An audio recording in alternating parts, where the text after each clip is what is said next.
Triple મર્ડરનો આરોપી શૈલેષ ખાંભલિયાને આજે 7 દિવસના રિમાન્ડ પૂરા। અન્ય યુવતી સાથે આડા સંબંધને લઈ પત્ની અને બાળકોની હત્યા કરી લાશ ખાડામાં દાટી હતી। ભાવનગર સહિત સમગ્ર ગુજરાતમાં ચકચાર મચાવનાર ટ્રિપલ મર્ડરનો આરોપી શૈલેષ ખાંભલિયાના આજે 7 દિવસના રિમાન્ડ બપોરે 3 વાગે પૂરા થયા છે। બાદમાં પોલીસ કોર્ટમાં રજૂ કરશે।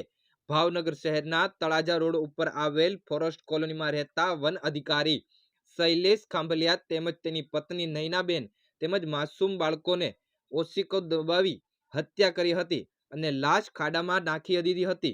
બનાવ અંગે ભાવનગર પોલીસ અધ્યક્ષ નીતિશ પાંડેની રાહદરી હેઠળ ટ્રિપલ મર્ડર કરનાર આરોપી શૈલેષ ખાંભલિયાની ધરપકડ કરી 7 દિવસના રિમાન્ડ મેળવ્યા હતા।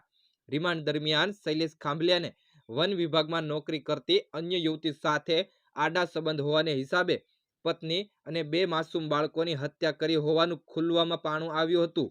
આજે તારીખ 25ના રોજ 3 કલાકે આરોપી શૈલેષ ખાંભલિયાને 7 દિવસના રિમાન્ડ પૂરા થયા છે।